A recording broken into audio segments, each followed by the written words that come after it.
Okay, recording will start by. And the second thing we do is we share screen. Today's session will go into cell making, into manufacturing, and what I plan to do is actually take up a series of presentations and a series of videos to give you a view of what the industry is moving on the manufacturing and the technology role. So, with a very quick view, we start with a video. We showed you the first part of solar structure installation yesterday. I'm going to continue with another part today. This is process of earthing, and please take a look at it. Just hold on. Is the screen is the screen getting shared? Got it, sir. Yeah. Yes. Okay.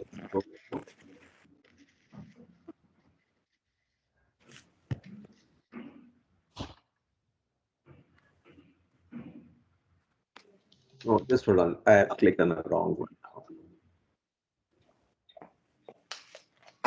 मेरे channel Khalsa electricals पे मैं मंतोष आज आपके लिए part 2 लेके आया हूँ। मैंने फ्रेंड्स सारे पैनल पे पार्ट 1 बना रखा है। फ्रेंड्स ये पार्ट 2 है। पार्ट 2 में हम बात करेंगे पैनल की सेफ्टी कैसे रखते हैं, पैनल को सेफ कैसे करते हैं। तो फ्रेंड्स अगर हम सेफ्टी नहीं करेंगे तो कुछ समय बाद हो सकता है ये हाल हो। तो सेफ्टी बहुत ज़रूरी है क्योंकि ये लाखों का प्रोजेक्ट है। सेफ्टी करेंगे इस वीडियो में। मैं आपको बताऊंगा सेफ्टी करने के लिए क्या करेंगे। सेफ्टी करने के लिए हम अर्थिंग करेंगे। देखो अर्थिंग होती है कई प्रकार से, ये भी एक अर्थिंग है। ये कॉपर की रॉड है, ये 6 फीट की रॉड है। कई साइज में आते हैं 5 फीट, 8 फीट, 7 फीट। जिस हिसाब से अर्थिंग होती है उस हिसाब से रॉडें लगती हैं। ऐसा नहीं है कि सारे पैनल में ही ये अर्थिंग होती है, घरों में भी होती है, इंडस्ट्रीज एरिया में भी होती है, पैनल में भी होती है, कई जगह पे अर्थिंग होती है। और जो ये है बैग के अंदर है हमारा कोयला नमक का मिक्सचर, यानी कि हम पहले अर्थिंग करते थे कोयले नमक की, अभी भी करते हैं। How to build passive Just a second. income. Here's a secret. Don't aim for passive. मगर ये अब थोड़ा सा चेंज हो गया है। बिग कोयला नमक का मिक्सचर आने लगा। ये 25 केजी का बैग है, इस पे नाम भी लिखा है, आप पढ़ सकते हो। तो एक बैग एक ही अर्थिंग में यूज होगा। हमारी टोटल 6 अर्थिंग होंगी। और ये है पत्ती, जीआई पत्ती है, अर्थिंग पत्ती बोलते हैं इसको। वायर का यूज नहीं करेंगे हम, पत्ती का यूज करेंगे क्योंकि वायर की कॉस्ट ज़्यादा है। वैसे 16 mm की वायर यूज करते हैं मगर जीआई पत्ती का हम यूज करेंगे, इसकी कॉस्ट कम है। और यह है बोकी, इससे हम करेंगे अर्थिंग करने के लिए खड्डा करेंगे, होल करेंगे। फ्रेंड्स जिन्होंने मेरा पार्ट 1 वीडियो नहीं देखी है सारे पैनल पर, वो देख लें, ये पार्ट 2 है।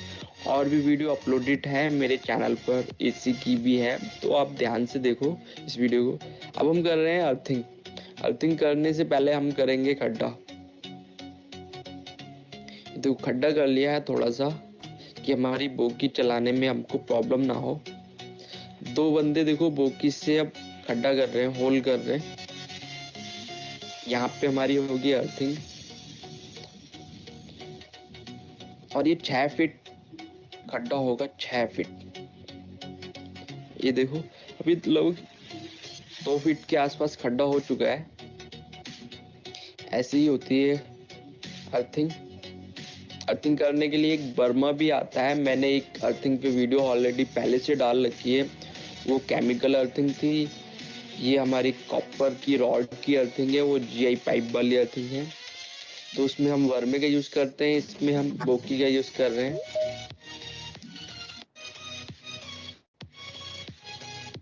ऐसी अर्थिंग होती है। मेरे पास बहुत कॉल्स आए, कमेंट आए, सर आपकी अभी वीडियो नहीं आ रही। तो मैं उनको बता दूं मैं अभी थोड़ा सा बिजी रहता हूं, जिसके कारण मैं वीडियो अपलोडेड नहीं कर पाता हूं, बल्कि वर्क चलता रहता है मेरा वीडियो पे। तो ये देखो हमारा खड्डा हो चुका है। उसके बाद में हम रॉड डालेंगे। रॉड डालने से पहले हमने देखो उस बैग को निकाल लिया। मैं बोल रहा था ना इसके अंदर कोयला और नमक का मिक्सचर है, तो ये देखो मिक्सचर ही है। अब हम रॉड डालेंगे। हमारा खड्डा हो चुका है।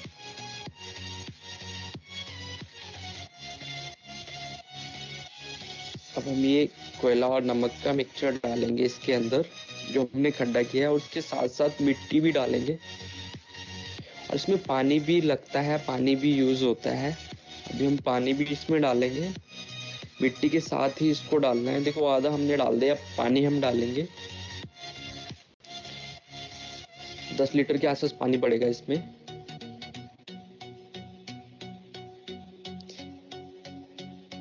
और ये हमारी अगली दिन हमारी अर्थिंग तैयार हो जाएगी। इसको हम क्लैम्प मीटर से चेक भी कर सकते हैं।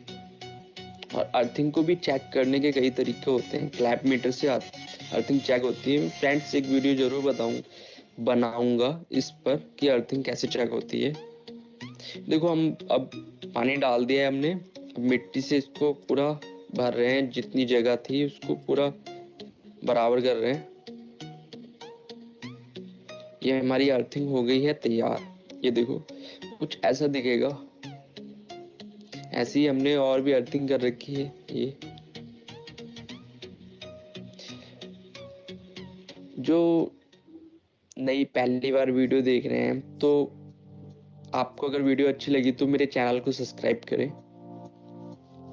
और ये देखो अब हम करेंगे, पैनल को जोड़ेंगे। जो हमने सारे पैनल पहले लगा चुके हैं, पार्ट 1 में मैंने आपको दिखाया था।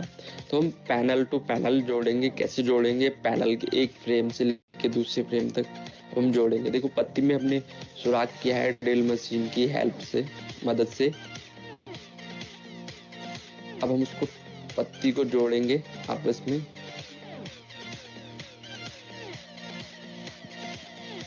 जीआई नट का ही यूज करते हैं। मैंने आपको पार्ट 1 में पहले ही बताया जीआई नट का यूज होता है सारे पैनल में। अभी जो हमारा लैग है, जो पैनल का लैग है, इसमें हम अर्थिंग पत्ती लगाएंगे। लगाने से पहले होल करेंगे इसमें। ये भी ड्रिल है। मैं आपका टाइम वेस्ट नहीं करूंगा। मैं वही चीज दिखाता हूँ जो मेरे को अच्छा लगता है और वही चीज आपको अच्छा लगता है, ना कि कुछ फालतू फालतू मैं भी नहीं दिखाता हूँ, क्योंकि मेरे को भी सही नहीं लगता है कि आपका टाइम वेस्ट करूँ अपनी वीडियो में। ऐसे ही मेरी हर एक वीडियो है। अब देखो हमने होल तो कर लिया है। उसके बाद हम ग्लाइंडर से इसकी पत्ती को काटेंगे और इस लैग में लगाएंगे। और ये अर्थिंग हम घर में भी यूज कर सकते हैं, घरों में, इंडस्ट्रीज एरिया में। ऐसा नहीं है कि हम सारे पैनल में अर्थिंग यूज करेंगे। और ये काफी सेफ्टी के लिए होता है। इससे हमारे पैनल सेफ रहेंगे। जैसे कि क्या होता है, कभी आसमानी बिजली गिरती है, जिससे अगर अर्थिंग नहीं होगी, तो मैंने आपको स्टार्टिंग में दिखाया था, सेम वैसा ही हो जाएगा। अगर हमारे पैनल पर बिजली गिरती है आसमान से, तो पैनल हमारे जल सकते हैं। इसीलिए हम अर्थिंग करते हैं। अर्थिंग इसलिए भी करते हैं क्योंकि कभी क्या होता है, जो हमारे इंस्ट्रूमेंट लगेंगे, अभी आगे मैं आपको बताऊंगा वायरिंग के बारे में। जो हमारे इंस्ट्रूमेंट लगेंगे, हो सकता है उनसे बैक सप्लाई आ जाए इसी, तो उनसे ही बचाने के लिए भी इसको लगाते हैं। क्योंकि इलेक्ट्रॉनिक इंस्ट्रूमेंट कब खराब हो जाए कह नहीं सकते हम। इलेक्ट्रॉनिक चीज है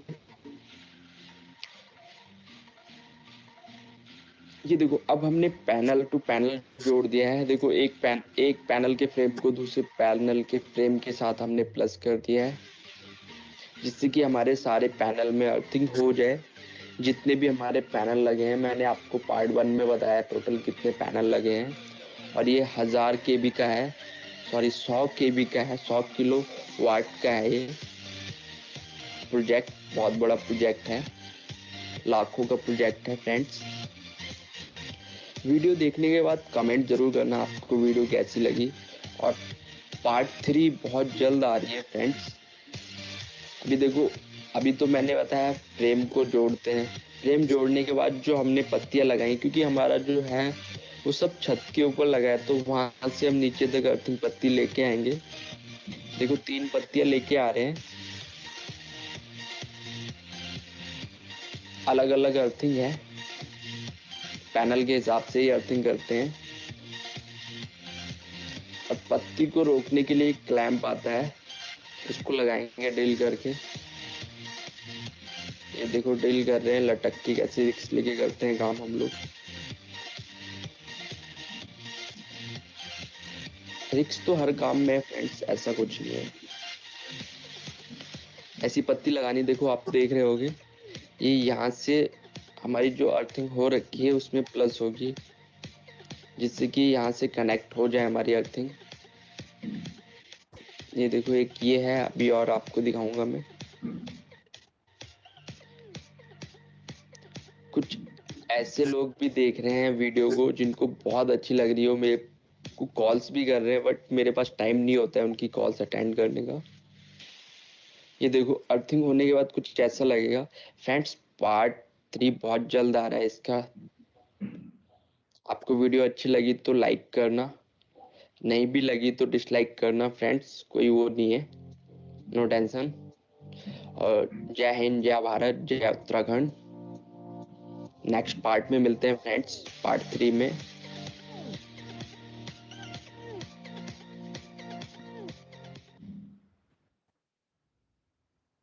I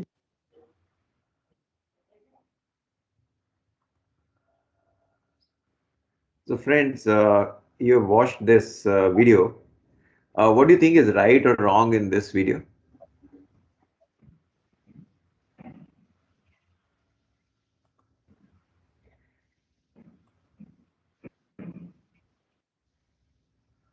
Any comments?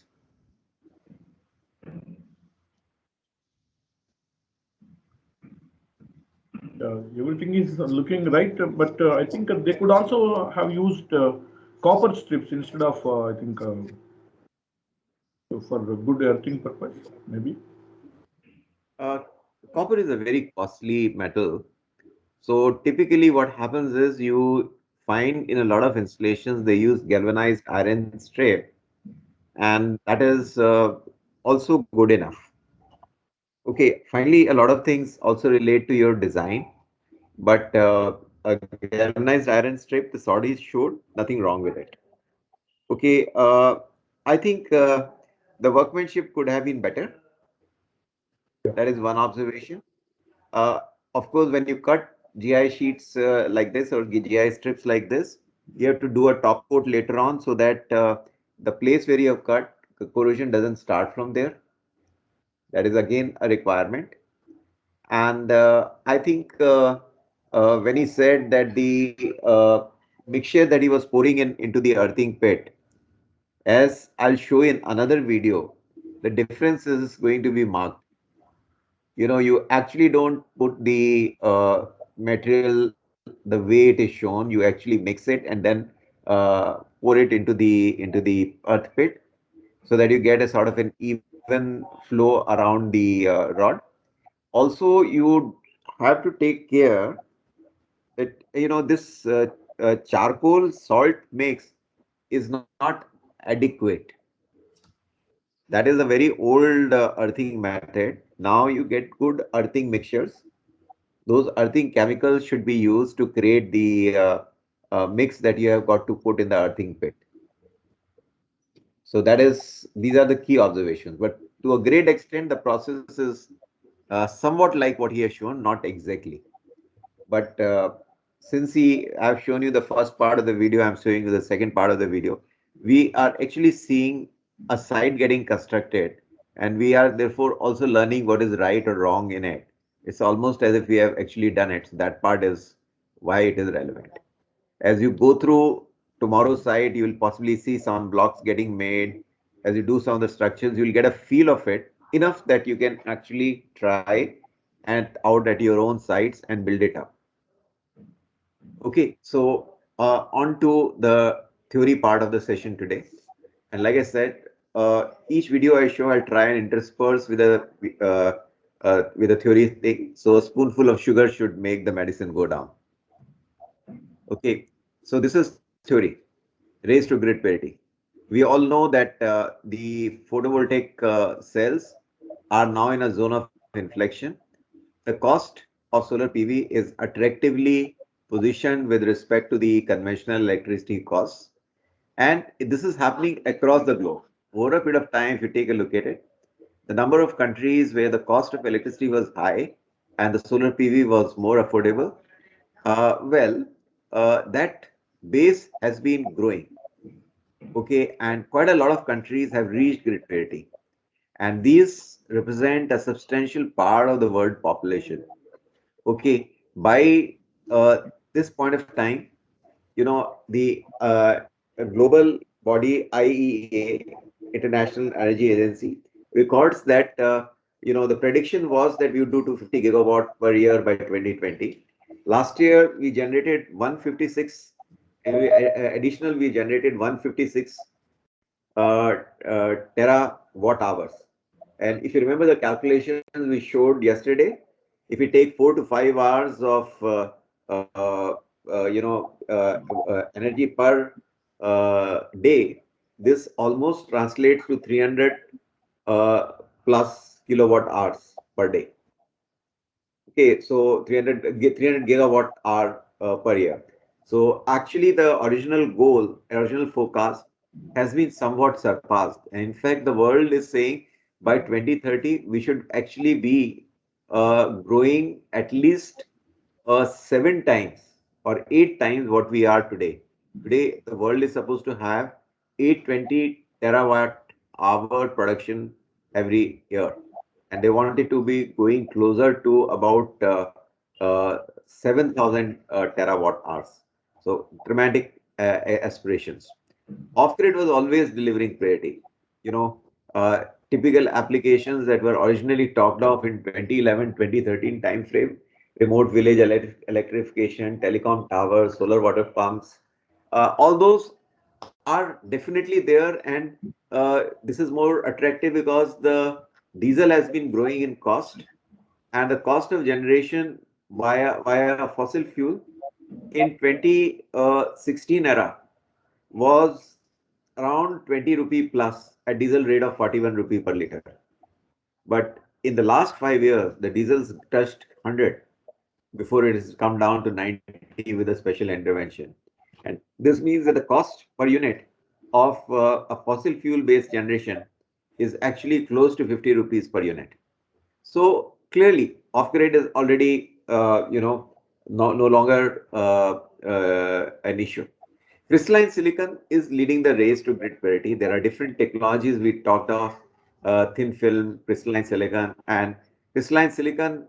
Only thing, as I keep on saying, is if you take April-May time frame of 2011, the poly spot price had been down to around 80 rupees a kg, and look at the way it plummeted down to below $40 a kg in 6 months, and then floated down over the year to $24.7 by 2012. By 2015, 2016 era, it was somewhere around $16 a kg. And then in the next 2 years, it plummeted again to somewhere around $8 to $9 a kg. So take a look at it. In less than a decade, the prices of polysilicon came down from $250 a kg to about $8 to $9 a kg. It had a dramatic impact on the roadmap, and crystalline silicon really moved up in the value chain. In technology options, a decade back, there were all these technologies: amorphous silicon, thin film cadmium telluride, crystalline silicon, and the cell efficiencies were lower. Those crystalline silicon was still the highest cell efficiency line. It was very clear that crystalline silicon would win over. And as the numbers grew, the so may I request Aman or one of you, if you see anybody in the lobby, just admit them. Don't wait for me. Okay. Sure, sir. Sure. So the numbers grew. The key message is that crystalline silicon really grew, and it's today. If you take a look at it, the entire supply chain, there have been innovations across the chain, across the years to really build this into the strong position that it has. Just let me, she's not yet in.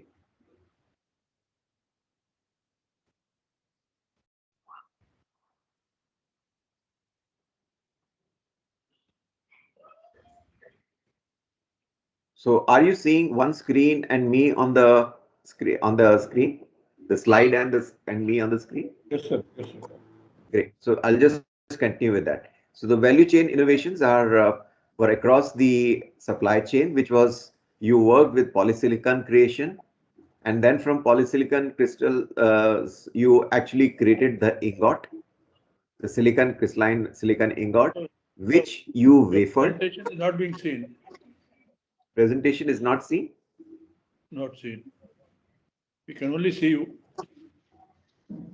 Just hold on. Let me go back You can see, sir. and no, just hold on. We'll correct it right now.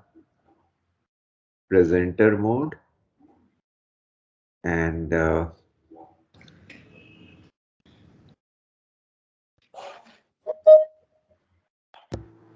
Savita ji is coming in and coming out. I hope everything is okay with her.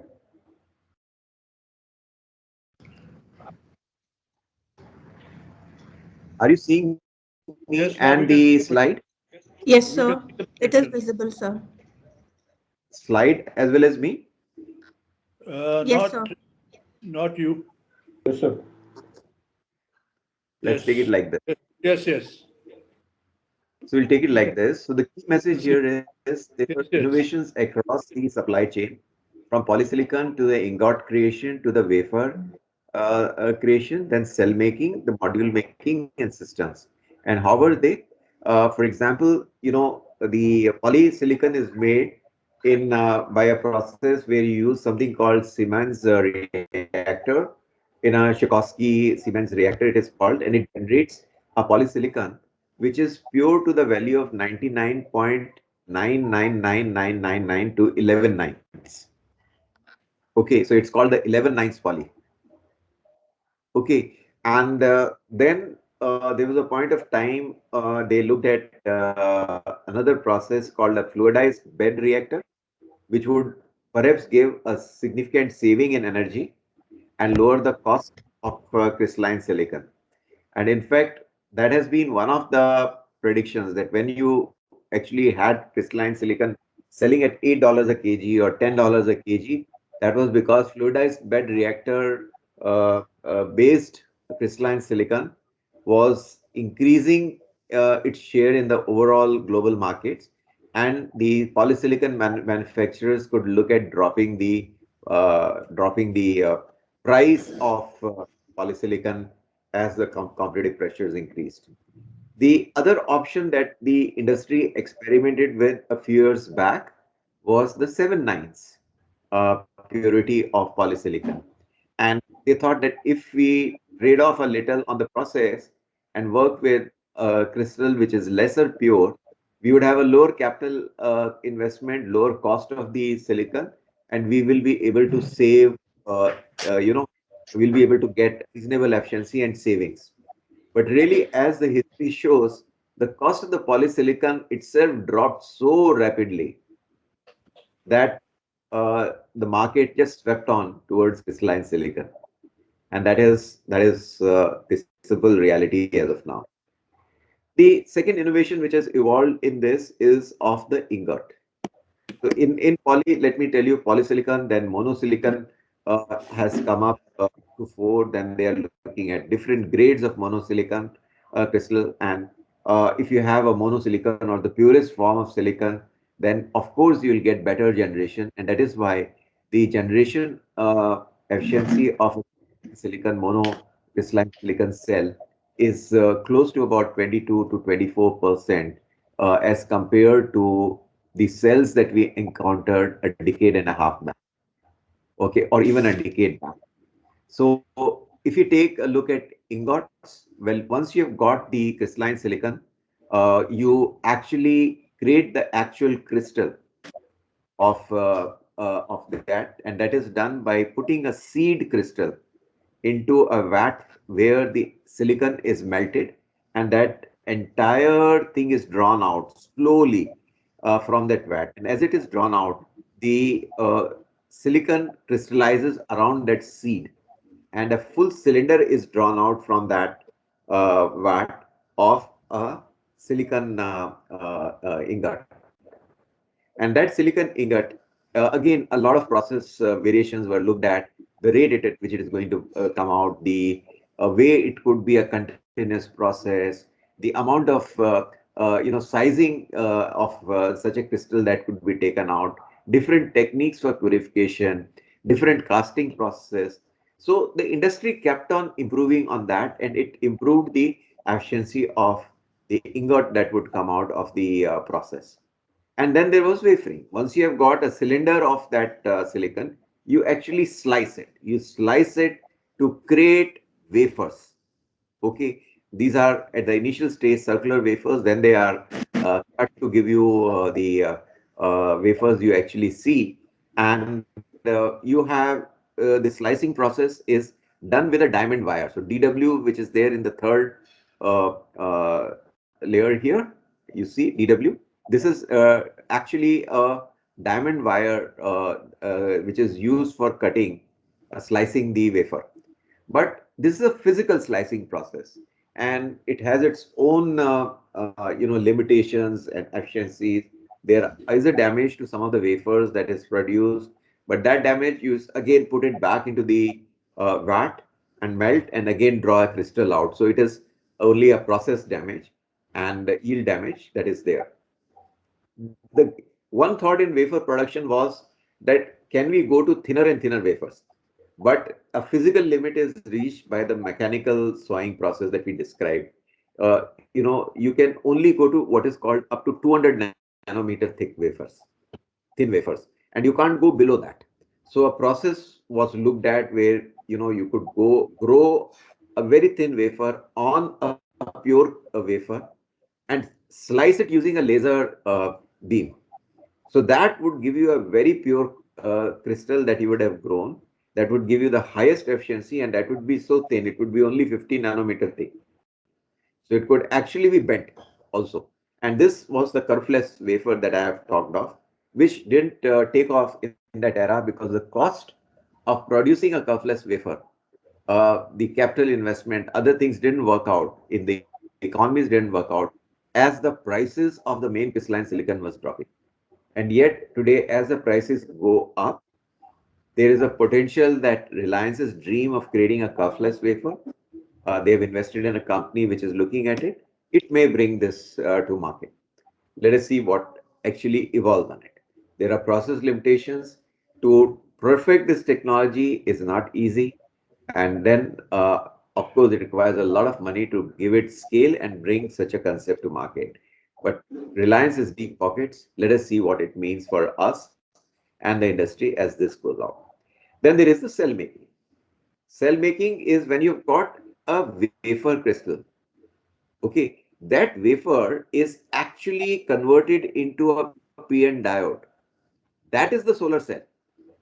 And then you actually have a number of processes that are there which will go on it to increase the amount of current that is generated in it, the amount of the efficiency of capturing that current that is getting generated and extracting it from the solar cell is again key to getting the maximum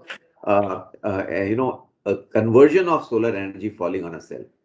So there are a number of techniques that are talked of. There are initial thing was primarily brute force, try and see how to do it by putting more silver fingers on it, by improving the way the fingers would be put on it so that you are using the lesser cost of those aluminum, those silver paste that you use for putting the extraction contacts. But as time went on, they're looking at other technologies to really get more energy out of that cell. So there is no limit to the human ingenuity. Let us see what direction that takes place. And then there is the module itself. So module, you have, as Sridhar Babu and others had pointed out, there is a talk of there is a reality of a half cell module, and then they have increased, looked at different variations of cell where normally you have 36 cells to a module, but they have looked at a higher number of cells to a module and a slight different variation of these module formats to get more wattage out of a module. So then you also have the system itself. The entire system itself can be optimized in different ways. And it is exciting the sort of possibilities that can take place. Different scenarios are there. Let's actually focus on the crystalline silicon cell. And in the crystalline silicon cell, what you're seeing here is the generations of the crystalline silicon cell coming up.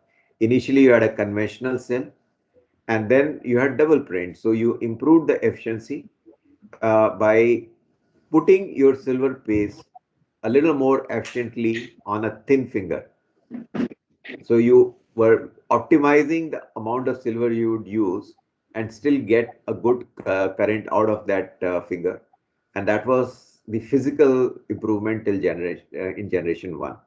And then they went in for creating better emitters and improving the passivation to create a better PN diode on the silicon.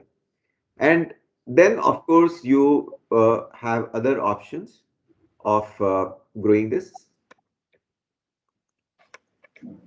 Uh,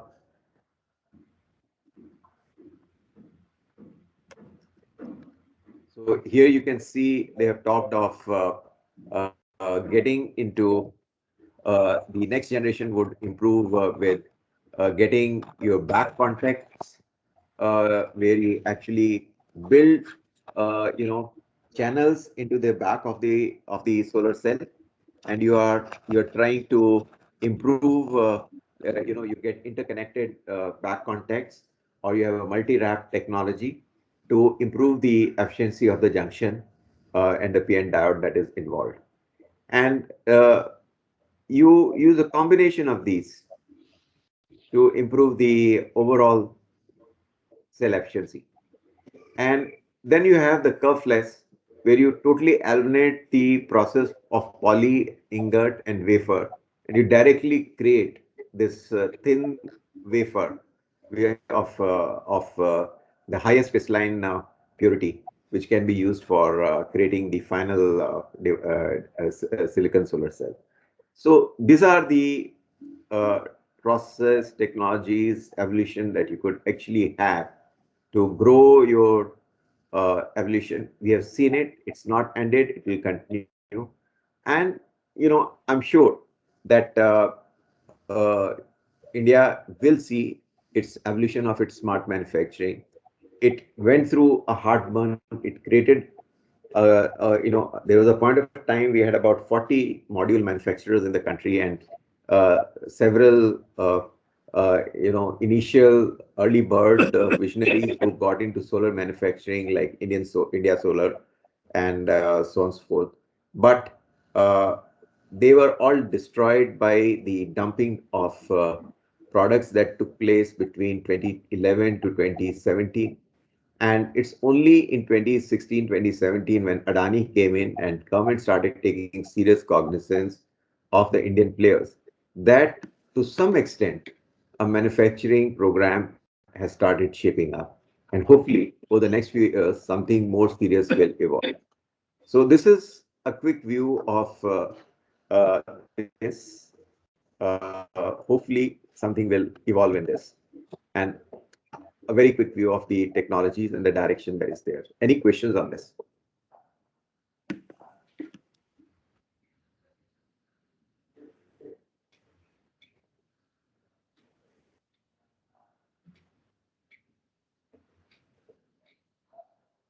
Any questions? No questions. So I'm Hello. can go. Hello. Hello. Yeah. Hello. Sure, sir. Yeah. Thanks for the view of the PV technology. May I ask you a very simple question? Means you are very experienced enough. Can you please tell me what are the hurdles in the Indian industry to fabricate the high efficiency solar cell like HJT and PERC plus technology based solar cells? Because I can see that we do have some laboratories in India where we can fabricate these devices, but still these devices are not being commercialized yet. So, really speaking, Rahul, what happens is, it was Rahul, na? Yes, sir. Yes, sir. Yeah. So, Rahul, what happens is, there's a lot of difference between a lab and a fab. Fab is scale, and when you have scale, then you have to have a very tight control on all the inputs to get the final output with the yield that you require. If you don't have demand and if you don't have yield, you will get crushed. So we were actually crushed so far because our demand management was not very good as a nation. To a great extent, what happened was, if you take a look at it, there was a push on us to keep the markets open. Okay, and the push actually was also driven by, in a very shady manner. So there were countries and there were companies who took advantage of it, of their advocacy to uh, push a preference, indirect preference for their panels.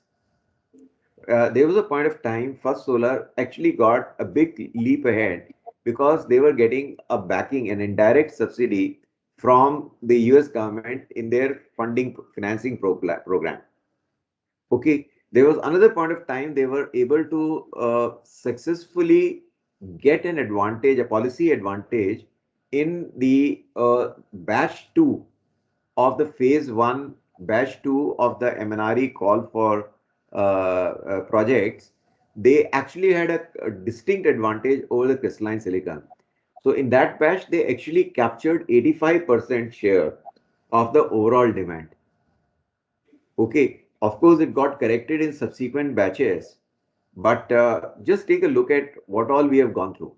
It meant that batch 2 mistake actually costed India several manufacturers who had to really shut shop because the policies were so biased towards First Solar that no other vendor was getting any demand. So, over a period of time, these got corrected as aberrations. Now, what has happened is that in 2016, 2017 era, India was facing problems with the dumping that was taking place from the global market. There was such a sudden glut in the global market, the prices were dropping, and that put pressure back even on players like Adani. So Adani actually survived because Adani also has a huge solar farm development, solar integration business. So they were able to ride it out through that because they were directly playing with the end markets as well. But a manufacturer who was making for someone else, he would get absolutely impacted by the demand not being in his control and being subject to these global pressures. Then, and it's a separate exercise altogether. If the session requires, I can take you through a good case study on this, how the anti-dumping, how the dumping in the from the global market impacted India, and what could India have done to correct it. But and some of the moves did take place, but they were pretty sluggish. They came late. Then they were, negated by the political interests. Then again, they tried to do something where they said that we will protect the domestic industry by giving them some controlled demand, which was perhaps the wrong way of doing it. There's a very well-defined mechanism under WTO if your industry is impacted, how you got to, what remedies you can take on it. But unfortunately, India did not take the correct remedial path because of a political, error or whatever. Okay, Thank you, it sir. was Thanks for the actually, detailed explanation. yeah, and technologically, there's nothing that says that India can't do it. It's the same equipment that Applied sells abroad that it would have taken, brought here and done. That is why Adani's panels, there's nothing wrong with Adani's panels. They are the same technology being used as being used in China, as being used in Europe or anywhere else.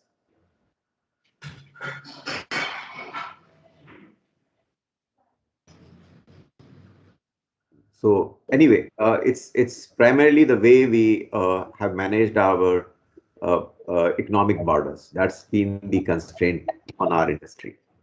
But with the current, decisions to try and impose safeguard duties, anti-dumping duties, build whatever cover we can for the industry, some of these actions are knee-jerk, not appropriate.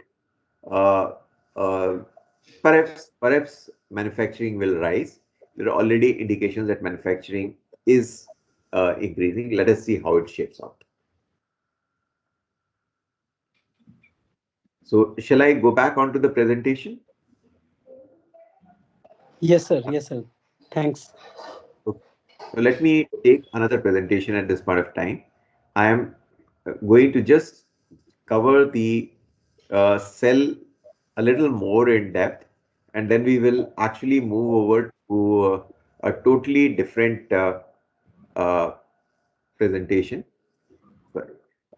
Then we'll move over to the next stage of the presentation. So first, I want to complete the solar cell manufacturing, and then we will uh, get into the.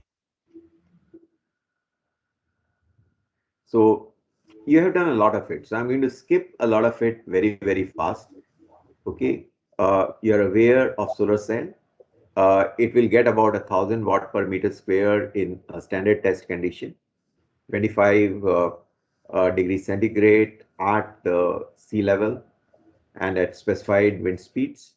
Okay. The primary objective of a solar cell is to generate your current. Uh, it will convert light into efficiency. It is primarily a PN junction, absorbs the light, uh, and it will generate an electricity where this is extracted by appropriate fingers put on the cell. So you have a finger and a back plane, and these are the points which are going to extract the electricity from the action of the photon on the junction. Okay, this is how it will look. If you take a wafer and a solar cell that is created on a wafer, there is the rear contact. These are the fingers, and these are getting extracted by the bus and bus bar. And you have a PN junction at the surface of the cell where light is falling and a current is generated. This current is then extracted out of the system. This current is then extracted out of the system by the by the circuit that you complete. What you see here in rectangles are actually a textured surface. Okay, and this is an anti-reflective coating that is there. Anti-reflecting coating is there on this surface. So whatever falls on it is absorbed by this surface. So this is basically how it is done. You have already covered the IV curve of a solar cell yesterday, so I'll not get into it. Fill factor, as you know, is the percentage of energy falling on a solar cell that is actually extracted out by the solar cell. Okay, losses, you're aware. If you're going to miss out on some of the spectrum, which will not be efficiently utilized on the solar cell. You will uh, lose voltage and there'll be a loss of your efficiencies because of heat, because of a lot of other factors. These are all fundamental losses.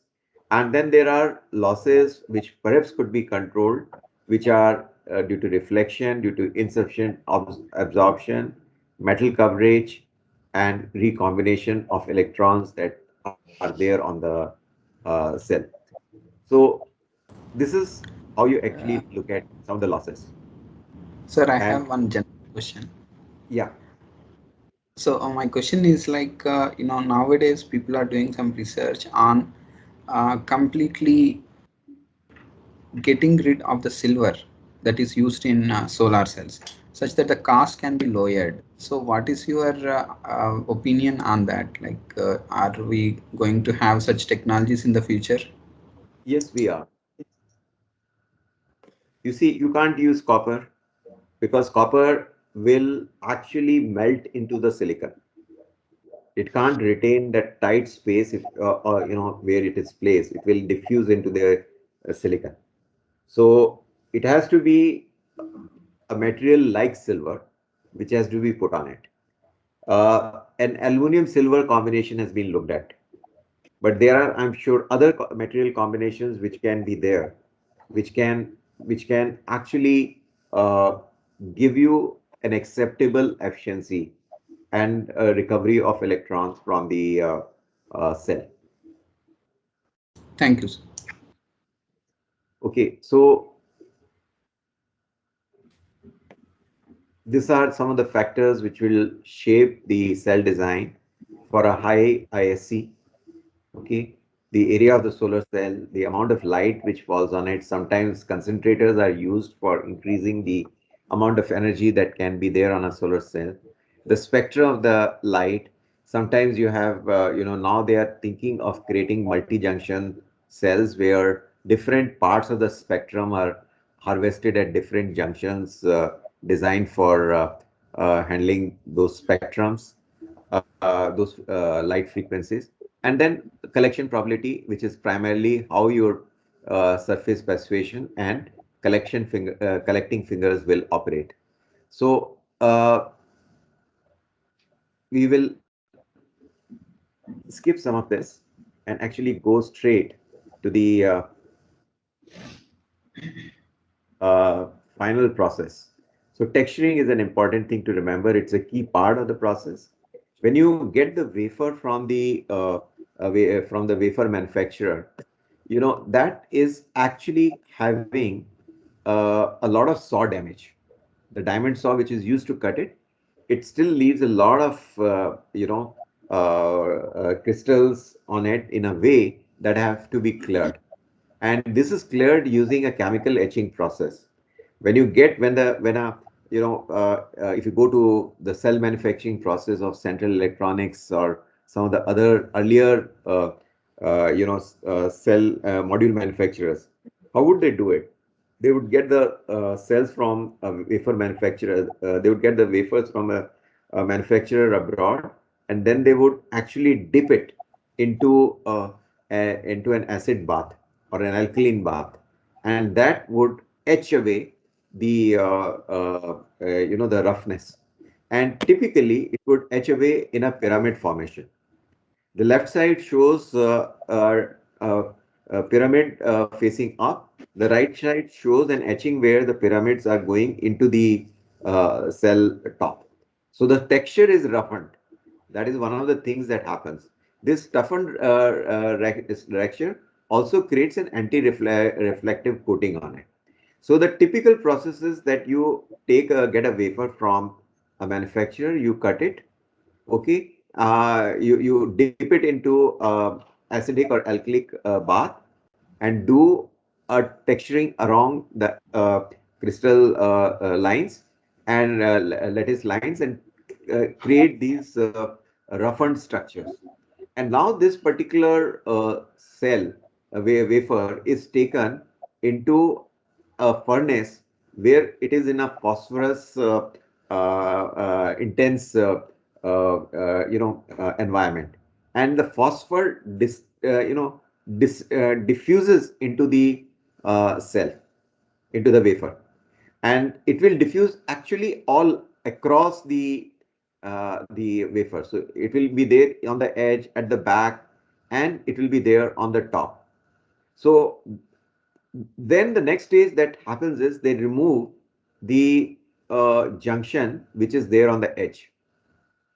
Okay, the edge junctions are removed, and then they will actually subject it to a PCVD, plasma enhanced chemical vapor deposition process, where silicon nitride layer is deposited on it. Okay, so that is going to complete your anti-reflective coating, and that is actually setting the stage for your cell creation. There is another stage where the back of the cell is passivated using aluminum, and when it is passivated using aluminum coating, that aluminum actually is a p-type material which diffuses into the cell itself, creating a very strong p base. So you have therefore a junction which is an n junction, uh, uh, created using phosphor and a p-type wafer, and this is where, when light falls, the current will be generated. How will it be taken out? It will be taken out by pasting this aluminum silver paste as fingers on it. Okay, these fingers will be connected on a bus bar, and that is what is going to be taking the current out of the solar cell. And the metal aluminum on the backside is again a rear contact. So combination of these fingers and rear metallization is what is completing the extraction electrodes from this particular cell.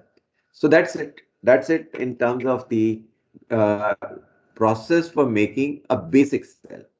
As I said, this is the process of making the basic cell.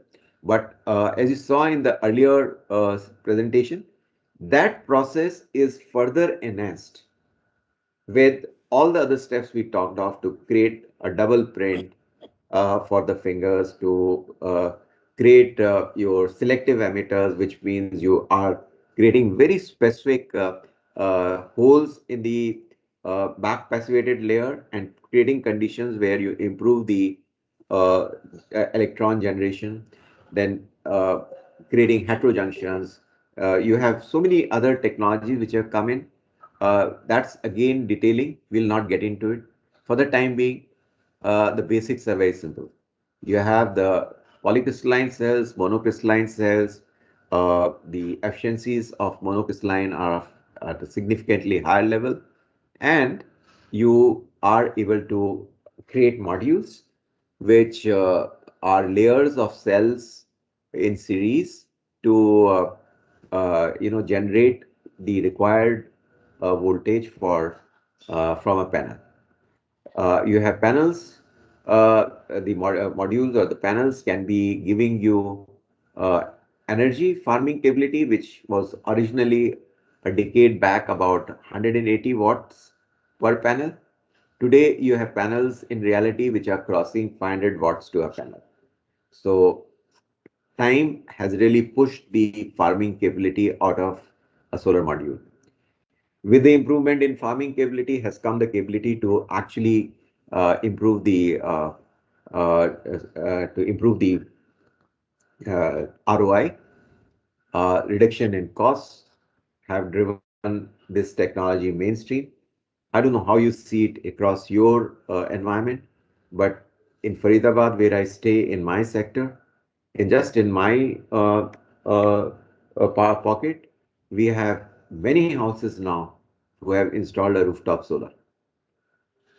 How many of them have done it with installers who are experienced and who would have done a good job? One doesn't know. But there are a lot of early birds there, and their early experience is creating a pull for more and more people to get into it. Any questions?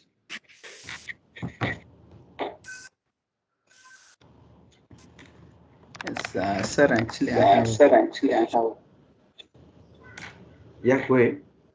Yeah. So what I'm thinking is like, I think there is some resound that's happening. Yeah.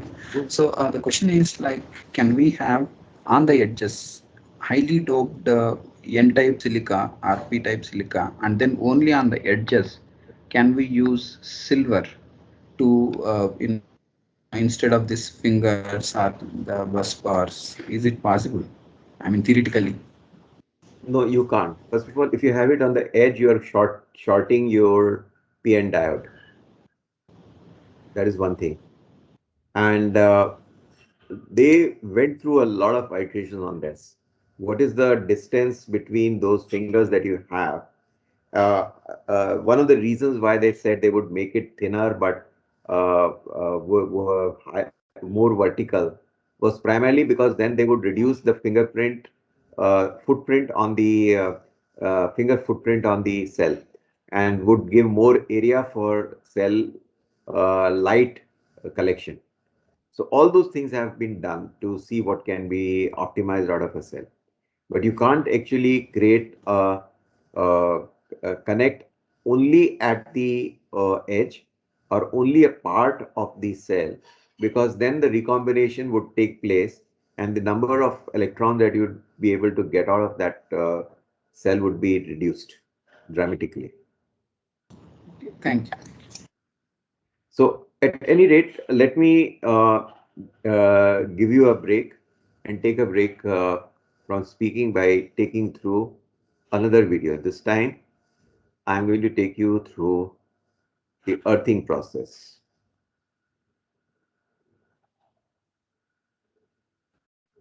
Oh, let me come to that later on. Let's take you through the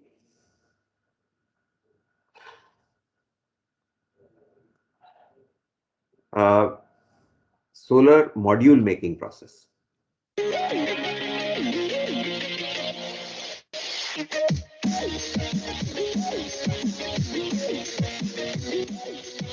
hey guys, तो आज के इस video में हम देखने वाले हैं कि इंडिया में सोलर पैनल किस तरह बनता है, सोलर पैनल क्या है, किस तरह वर्क करता है, कैसे आप इसको इंस्टॉल कर सकते हैं। तो इसके रिलेटेड काफी सारे वीडियो आपको यूट्यूब पे मिल जाएंगे, इसलिए इस टॉपिक को हम लोग ज्यादा नहीं छेड़ेंगे। भाई हम थोड़ा बहुत सोलर बारे में जान लेते हैं। सोलर पैनल को आपने काफी जगह पे देखा होगा, जैसे कि स्ट्रीट लाइट पर, टेरेस पर, सोलर व्हीकल्स पर, सैटेलाइट्स पर और भी काफी जगह पे आपने देखा होगा। तो ये वर्क किस तरह करता है? तो सोलर पैनल जो है छोटे छोटे सोलर सेल से बना हुआ होता है जो सनलाइट को इलेक्ट्रिसिटी में कन्वर्ट करते हैं। तो नॉर्मली अगर आपने मार्केट में देखा हो तो दो टाइप का पैनल जो आपको देखने को मिलता है, एक जो रहता है मोनो, एक पॉली। मोनो आपको जो है ब्लैक कलर को देखने को मिलता है और पॉली जो हमको ब्लू कलर के देखने में। तो आज जो है हम लोग लूम सोलर के मैन्युफैक्चरिंग प्लांट में विजिट करने वाले हैं, जिनका मेन ऑफिस हरियाणा के फरीदाबाद डिस्ट्रिक्ट में स्थित है और मैन्युफैक्चरिंग प्लांट जो है सोनीपत में है। तो बिना समय गवाए चलते हैं हम लोग direct manufacturing plant.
Let's go!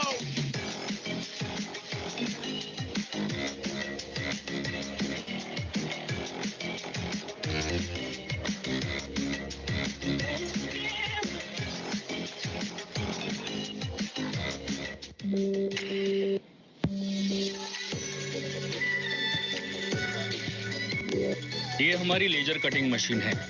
इसमें से जो लेजर बीम निकलती है उससे हमारी सेल कटिंग होती है।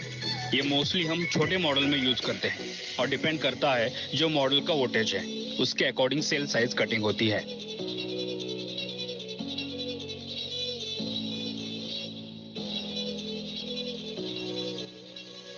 सेल कटिंग के बाद हमारा जो नेक्स्ट प्रोसेस होता है स्ट्रिंग बनाने का।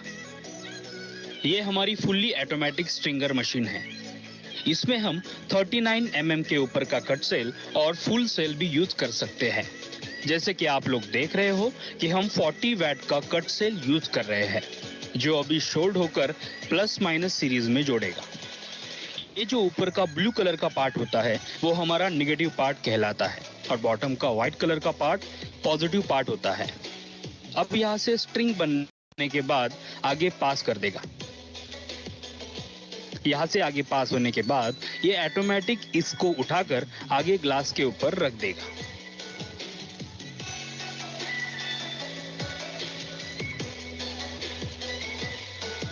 स्ट्रिंग कंप्लीट होने के बाद उसको आगे प्रोसेस के लिए पास किया जाता है।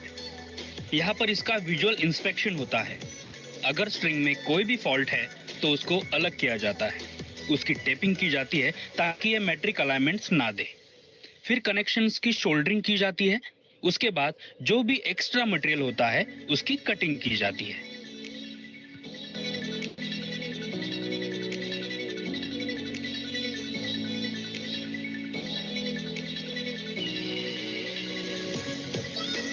कनेक्शन कंप्लीट होने के बाद जो नेक्स्ट प्रोसेस आता है उसमें हम मॉडल के कनेक्शन को इंसुलेट करते हैं। इसमें ईवी और बैकशीट का यूज किया जाता है ताकि हमारा मॉडल डस्ट और मॉइस्चर से प्रोटेक्ट हो सके। उसके बाद हमारा नेक्स्ट प्रोसेस आता है मिरर ऑब्जर्वेशन। यहाँ पर हम मॉडल को विजुअली ऑब्जर्व करते हैं, जिसमें हम चेक करते हैं कि इसमें कोई विजुअल डिफेक्ट्स तो नहीं, जैसे कोई डस्ट, पार्टिकल, कलर मिसमैच या अलाइनमेंट्स। इसके बाद नेक्स्ट प्रोसेस आता है ईएल टेस्टिंग। इसमें हम मॉडल का ईएल टेस्ट करते हैं। इसमें हमें मॉडल की ईएल इमेज मिलती है। इससे हम इजीली डिटेक्ट कर सकते हैं कि इसमें कोई माइक्रो क्रैक या डेड सेल या लो पावर सेल तो नहीं। अगर कोई dead cell, low power cell या माइक्रो क्रैक आता है तो उसको हम पहले रिपेयर करेंगे। जैसे कि आप देख रहे हो ये क्रैक सेल आया है तो हमें इसको पहले रिपेयर करेंगे और बाद में इसका ईएल करेंगे। ईएल से पास होने के बाद इसको लैमिनेशन के लिए रखा जाता है। ये देखिए यहाँ पर हम मॉडल को लैमिनेशन के लिए रखते हैं। इसमें मॉडल को मशीन में 140 डिग्री टेम्परेचर पे लैमिनेट किया जाता है। ये एक 20 मिनट का प्रोसेस होता है। लैमिनेशन होने के बाद जब हमारा मॉडल बाहर निकलता है तो ये कंप्लीटली सील्ड होता है। ये डस्ट प्रूफ और वाटर प्रूफ होता है। स्टार्टिंग में ये काफी गर्म होता है, इसलिए हम उसे 5 से 10 मिनट तक ठंडा होने के लिए रखते हैं। उसके बाद मॉडल की ट्रिमिंग की जाती है। इसमें जो भी एक्स्ट्रा मटेरियल होता है उसकी कटिंग की जाती है।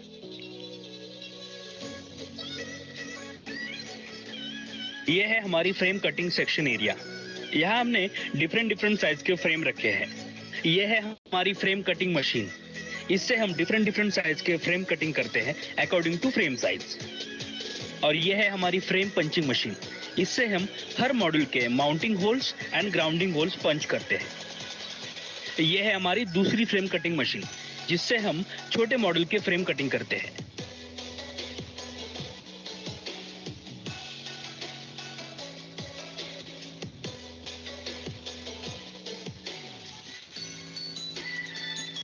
You know what? Most people find it very hard to believe that we've done more than 30 crore rupees in sales in our own e-commerce stores.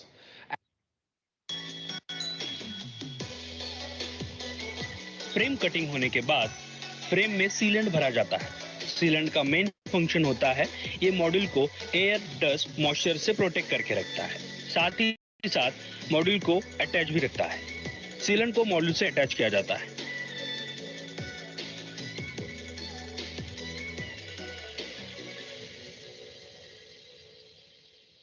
Attach होने के बाद इसको फ्रेमिंग मशीन में रखा जाता है, जहां इसको पंच किया जाता है। पंच होने के बाद ये परमानेंटली जॉइंट होता है। अब इसके बाद हम इसमें जंक्शन बॉक्स लगाएंगे, जिसमें हम सीलेंट का यूज करते हैं, जिससे ये मॉड्यूल पर अच्छे से अटैच हो सके। उसके बाद कनेक्शन की सोल्डिंग की जाती है। उसके बाद इसको 10 से 12 घंटे क्यूरिंग के लिए रखा जाता है ताकि इसका सीलेंट सूख सके। उसके बाद हम मॉड्यूल की क्लीनिंग करते हैं, जिसमें हम डस्ट हो या एक्स्ट्रा सीलेंट हो या कोई फॉरेन पार्टिकल, उसको क्लीन करते हैं।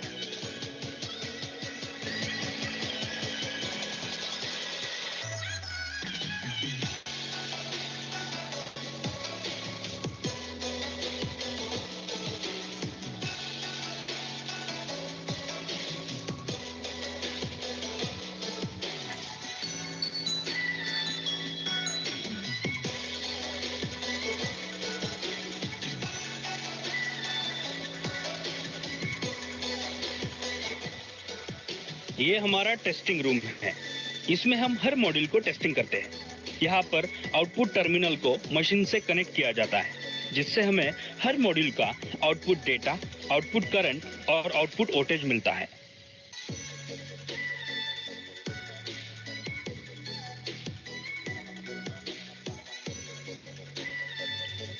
जो मॉड्यूल की रिपोर्ट आती है उसको हम हर मॉड्यूल पर लगाते हैं। उसके साथ बैक लेवल और रिपोर्ट भी लगाई जाती है।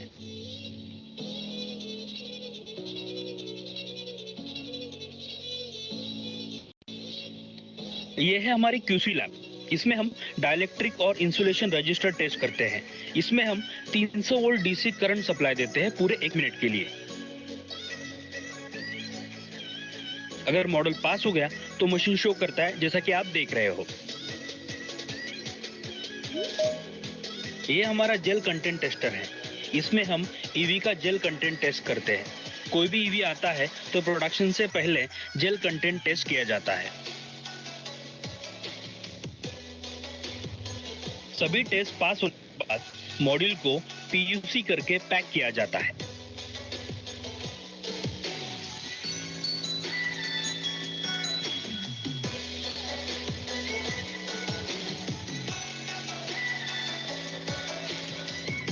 तो यहाँ पे हमारा वीडियो जो है कंप्लीट हो रहा है। उम्मीद है कि आपको सारे प्रोसेस समझ में आ गए होंगे कि एक सोलर पैनल को रेडी करने में कितने प्रोसेस से गुजरना पड़ता है। तो मेरा भी पहला एक्सपीरियंस था, तो काफी अच्छा एक्सपीरियंस मेरा रहा है।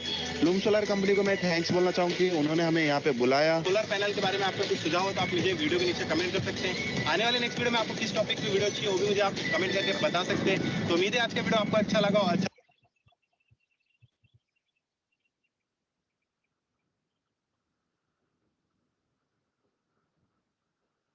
So you've got a feel of the manufacturing process. Let's quickly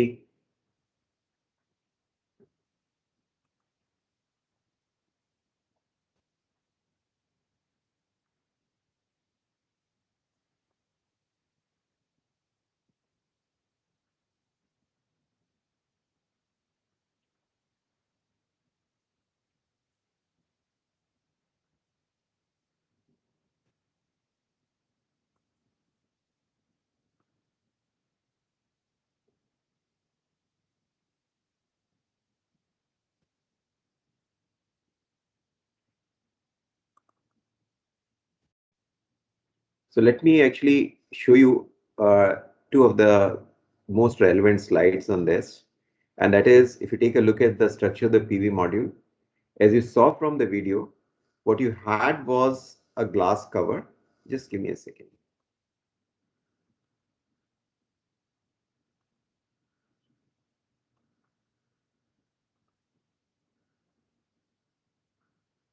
So are you seeing me and the slide?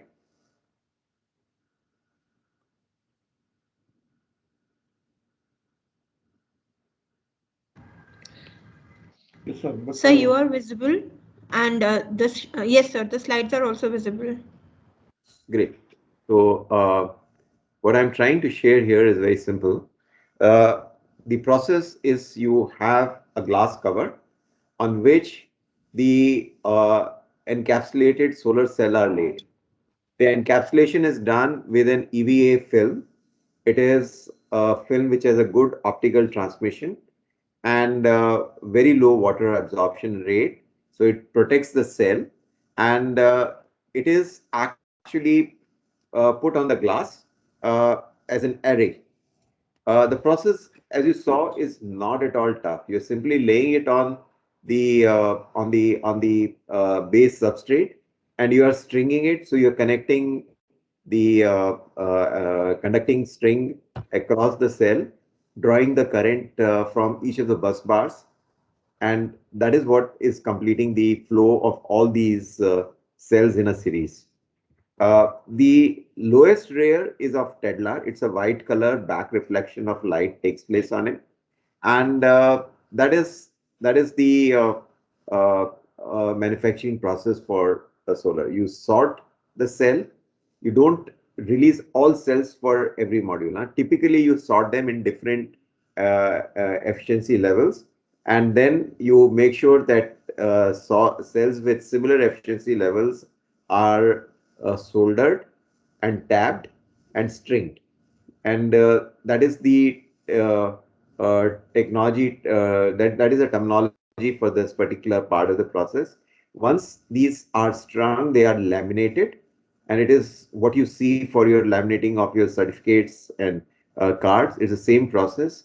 It's simply taken through a lamination machine which laminates the cells on the on the EVA, and then this is cured and framed, tested, and released, packaged and released for the market. So nothing major on it. The cells that you use in it can be circular, it can be pseudo squares, square. Typically, you have these pseudo square cells, and that is why you see the center round, uh, you know, a white space on the highest efficiency cells that you modules that you see in the market. The remaining part of the presentation actually is more relating to the basic definition. There is nothing new on it. Uh, Solar arrays, again, uh, nothing new on this one, so I won't repeat it here. Series connection of the cells, again, very basic. Uh, we have covered most of it. Mismatch is relevant if you connect cells with different ISC. The current actually produced in the array will be at the lower IC value. Okay, that is very important. The efficient, the weakest uh, element in the chain, the weakest link in the chain determines the strength, and that is true for the solar cell array also. Then what else? Hotspot heating. So if you have 9 unshaded cells in a series and one cell is shaded, there is, increased resistance. Therefore, you get more power dissipated in this poor cell, okay, which can be destructive to the module.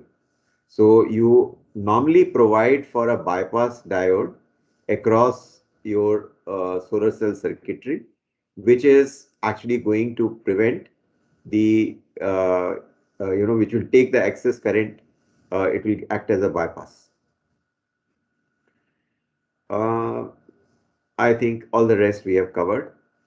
Nothing new on it. Typically, you have these parameters that you record: your ISC, your voltage, your fill factor, the power rating for the cells, and then you, of course, create your module, and then you record the final ratings at the back as was shown in the video.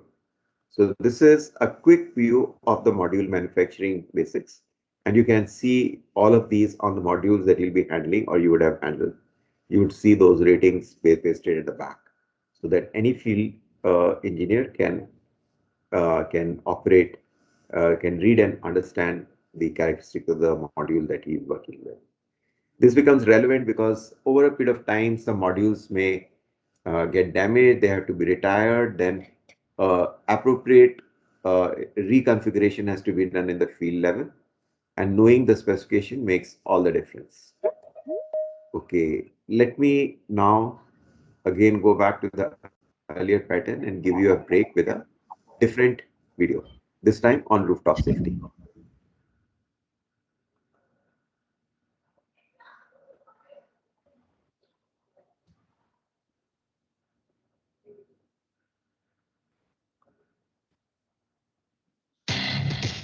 Are you hearing the audio on the video?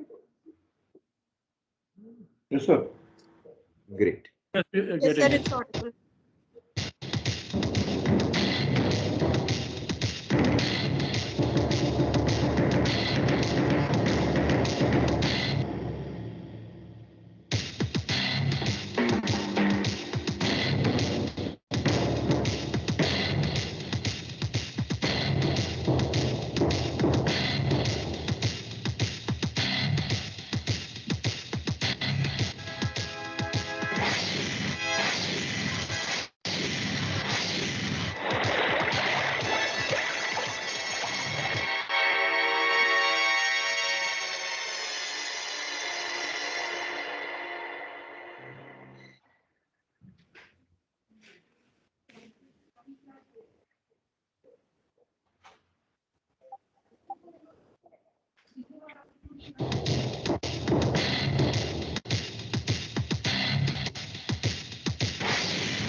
So, friends, you have got a view of the rooftop safety. A lot of time this is not taken care of in our country. We have workers operating in very unsafe conditions, and because of poor practices and lack of knowledge, there are lives which are put at rest. Safety is a key part of the overall qualification packs that we have talked of. It's going to show some of these elements as you get into the program, but a lot again will be evolved by you over a period of time. Just don't take it lightly. We are going to work in a very safe environment tomorrow. We are not on a tiled roof. We are not going to have any of those exposures. But hopefully, we should be able to execute in real life all the practices that we share with you tomorrow and a lot more. So that's it from my side today.